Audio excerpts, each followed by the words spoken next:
अस्सलाम वालेकुम स्टूडेंट, उम्मीद है कि आप सब ठीक होंगे। टॉपिक को देख के आपको पता चल ही गया होगा कि आज हम क्या पढ़ने लगे, और इंट्रो भी देख के आपको पता चल गया होगा। तो इस तरह वही जिस तरह हम पहले टॉपिक मतलब कि पहले हम चैप्टर नंबर 2 पढ़ें जिस तरह, उसी तरह हम यही है प्रेजेंटेशन डाटा स्टैटिस्टिक्स का चैप्टर।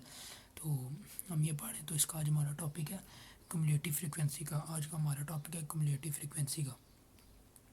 इसमें हम पढ़ेंगे कि क्या क्या इसमें क्या क्या चीज़ें ज़रूरत होती है हमें, और क्या क्या इसकी टाइप होती है। सबसे पहला हमारा टॉपिक है जी क्युमुलेटिव। सबसे पहले हमारा टॉपिक है जी क्युमुलेटिव फ्रीक्वेंसी। इसको हम सी एफ भी लिख सकते हैं। इस टॉपिक को मतलब कि इस मतलब क्युमुलेटिव फ्रीक्वेंसी इतना बड़ा लिखने से मुश्किल हो जाता है तो इंसान के लिए, तो इंसान ऐसा कर सकता है कि हम इसको सी एफ लिख सकते हैं। आगे इसकी हैं जी 2 टाइप्स होती हैं cumulative type of cumulative frequency की। कितनी टाइप होती हैं? एक होती है लेस देन क्युमुलेटिव फ्रीक्वेंसी, और एक होती है मोर देन क्युमुलेटिव फ्रीक्वेंसी। उसके बाद अगली आगे जाती है जी। उसके बाद हम इसमें क्या होता है जी, अगला दूसरा जो इसकी टाइप है उसमें ये होता है फ्रॉम सी एफ। जब हम क्युमुलेटिव फ्रीक्वेंसी बनाती हैं, जो क्लास लिमिट होती है वो converted in the class boundary. इसका ये दूसरा ही पार्ट आप याद रख लें। अगर ये आप पार्ट रखेंगे, ये अब याद जो मैं बता रहा हूँ आपको, तो आपके लिए मतलब कि आगे जो चीज़ें हम बनाएंगे वो आपके लिए मुश्किल ही नहीं होंगी। अगर आप ये 5-6 पॉइंट याद रख लेंगे तो आपके लिए आगे मुश्किल नहीं होगी। अगला इसका क्या है जी, तीसरा पॉइंट इसका ये है कि cumulative frequency from the bottom से होगी या राइट से, जो राइट साइड हमारे हमारे हाथ की राइट साइड होगी, we call it more than cumulative frequency.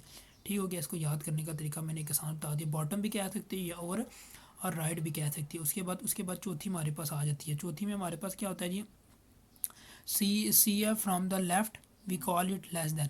जब जो हमारे लेफ्ट साइड पे होगी उसको हम कहेंगे लेस देन फ्रीक्वेंसी, और जो हमारे राइट साइड पे होगी उसको हम कहेंगे more than frequency.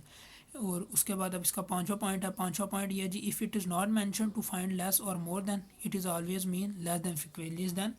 It is always mean less than cumulative frequency की। अगर जब हमें ये ना बताया हो कि लेस देन निकाल लो या मोर देन, तो हमें सिर्फ लेस देन ही निकालनी है।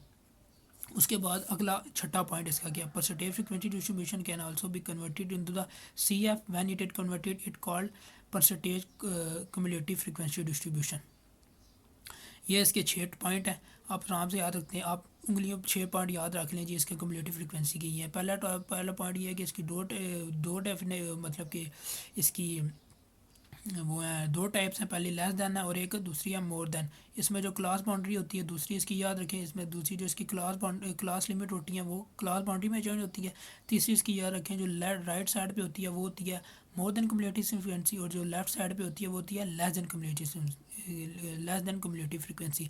उसके बाद इसका पांचवा पॉइंट ये याद रखना है कि इफ़ हमें जब मेंशन ना किया हो कि लेफ़्ट निकालो मतलब लेस निकालो या मोर निकालो, तो आपने क्या निकालना है, लेस निकालनी है। वो जो क्या नाम है क्युमुलेटिव फ्रीक्वेंसी को हम परसेंटेज में भी लिख सकते हैं। जब हम इसको परसेंटेज में लिखेंगे तो इसको क्या हो जाएगी, इसको हम क्या कहेंगे, क्युमुलेटिव परसेंटेज फ्रीक्वेंसी होगी। बस ये इसकी आप 5 डेफिनेशन याद रख लेंगे तो आपके लिए सब जितने भी वो क्वेश्चन है वो सारा इजी हो जाएगा। अब ये जिस तरह के आप ये देखें, इसी तरह मैंने आपके लिए पहले डाटा लिख लिया ताकि आसानी हो, क्योंकि बाद में लिखने में इसमें बहुत टाइम लगता है। तो उसको लाइक भी कर दें और सब्सक्राइब भी कर दें यार, आपका तो कुछ भी नहीं जाता, 1 मिनट लगेगा। इससे मोटिवेट बंदा होता है, रोज़ ब रोज़ बंदा अच्छी अच्छी वीडियो बनाता है ताकि आपके लिए आसानी हो। तो अब आते हैं दोबारा, हम अपने टॉपिक की तरफ आते हैं। तो अब मैंने इसी तरह आपको बता रहा था कि ये मैंने सारा डाटा ले लिया। ये उसी तरह का डाटा है जिस तरह हमने पीछे वो जो हमने क्वेश्चन किया था उसमें की निकाला था कि वेट ये थे और फ्रीक्वेंसी ये थी। क्लास बाउंड्री का भी मैंने आपको तरीका बताया हुआ है किस निकालते। अगर नहीं, बाद बच्चे भी देख रहे होंगे, अगर नहीं देखा तो आप मेरी पीछे से लेक्चर देखें, वीडियो देखें, ताकि आपको सारी वीडियो मतलब कि क्लास बाउंड्री किस निकालते हैं, क्लास लिमिट निकालते हैं, वो पूरा मेरा लेक्चर है। तो आप उसको वो देख लें तो आपको समझ आ जाएगी। अगर नहीं समझ आती तो मैं भी यहाँ पे ही बता देता हूँ।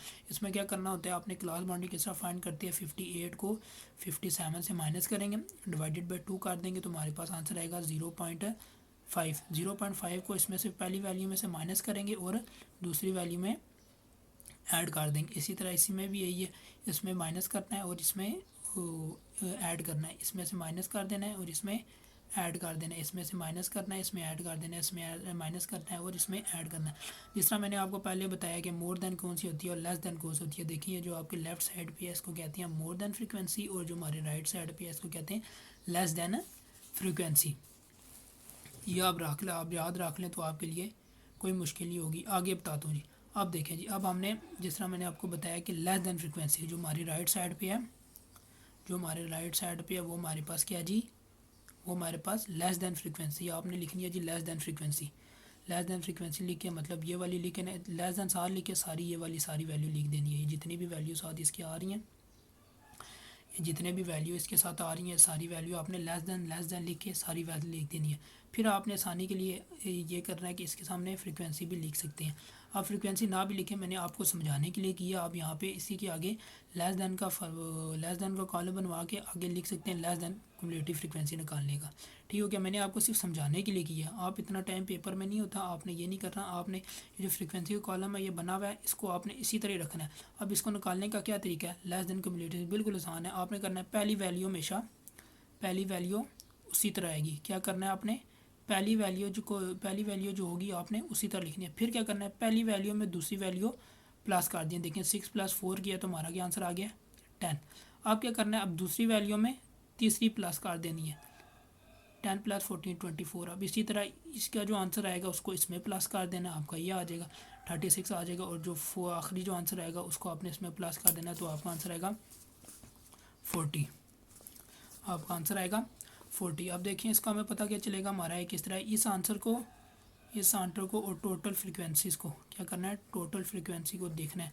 ये है तो मतलब कि आपका आंसर ठीक है। लेस दैन फ्रीक्वेंसी का निकालने का तरीका ये बिल्कुल ठीक है, मतलब कि आपका आंसर ठीक हुआ है। फिर मैं आपको बता रहा हूँ कि ये जो आपने फ्रीक्वेंसी है यहाँ पे नहीं लिखनी, इसी टेबल के साथ आपने लेस दैन का बनाना है।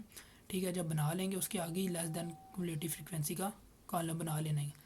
तो ये आपके लिए आसान होगा क्योंकि पेपर में इतना टाइम नहीं होता लिखने के लिए, इसलिए मैं आपको बता रही हूँ। मैंने सिर्फ आपको समझाने के लिए किया। अब आगे हम निकालेंगे जी मोर देन फ्रीक्वेंसी का। मोर देन फ्रीक्वेंसी के दो तरीके हैं।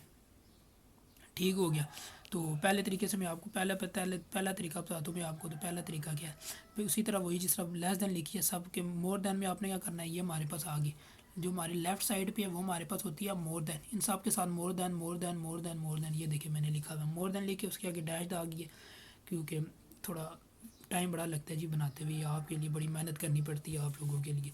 कि इसके लिए कहता हूँ कि आप एक लाइक दे दिया करें, बंदा खुशी खुशी से और वीडियो बनाता है और अच्छी अच्छी बनाता है, ताकि आपको आप ट्यूशन भी ना जा सकें और एकेडमी भी ना जाएं। और आपको मैं उसी जैसी तैयारी कराऊंगा जिस तरह एकेडमी में होती है। लोग 10-10 20-20 हज़ार रुपये दे के तैयारियाँ करती हैं सिर्फ इसकी स्टैट बिल्कुल आसान है। बस आपने जो जो मैं लेक्चर रोज़ कराऊंगा आपने वो करना है।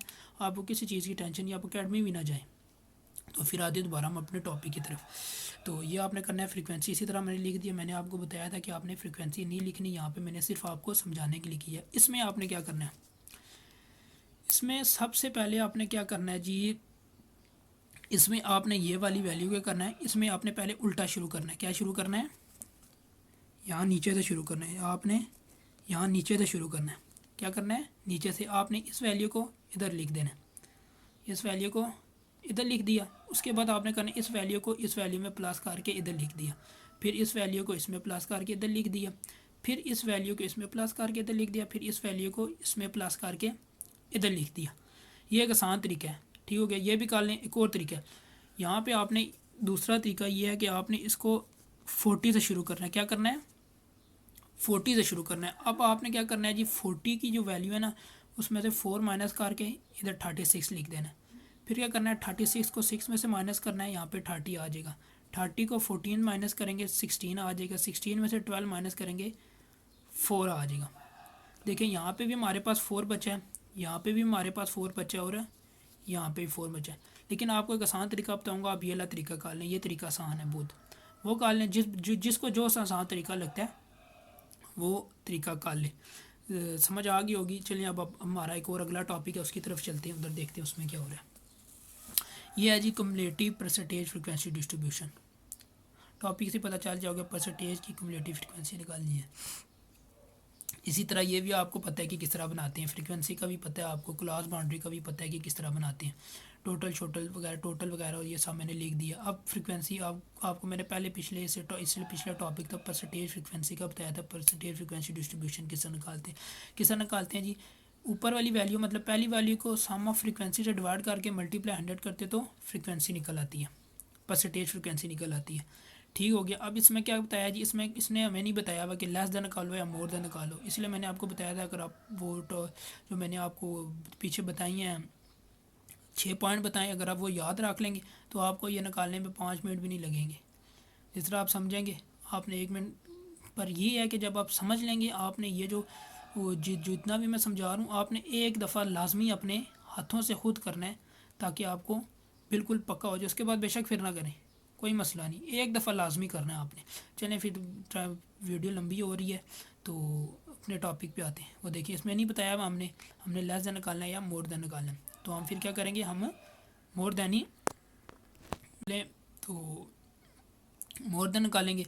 तो उसके बाद क्या करना है जी, क्या करना है, मोर देन उसी तरह हमने लिख दिया वेट लेस देन फ्रिक्वेंसी, मतलब लेस देन लिख के, लेस देन का आपको पता है कि कौन सी होती है, ये वाली राइट साइड वाली लेस देन होती है। अब इसकी आपने किस तरह निकालनी है, कुमुलेटिव फ्रिक्वेंसी मैंने पीछे तरीका निकालना बताया। 10 को इस तरह लिखना है, इसमें 15 प्लस करना है, उसमें ये प्लस करना है, उसमें फिर ये प्लस करना है, उसमें प्लस करना है, और इसका जो आंसर 100 है वो इस 100 के इक्वल आएगा। इस 100 और ये 100 इक्वल आएगा, तो आपको आंसर बिल्कुल सेम आएगा। यकीन है कि जी आपको वीडियो मेरी पसंद होगी या आगे होगी। अगर वीडियो पसंद हुई हो तो मेरे चैनल पे लाइक, दोबारा आपसे रिक्वेस्ट कर रहा हूँ कि लाइक कर दीजिए, चैनल को भी सब्सक्राइब कर दिया। अगर कोई सी चीज़ में भी मसला है या परेशानी है, कुछ भी आता है, तो कमेंट बॉक्स में आप मुझे मैसेज कर दें, मैं आपको वो प्रॉब्लम्स को उसी वक्त सॉल्व करके आपको मैं बता दूँगा। शुक्रिया।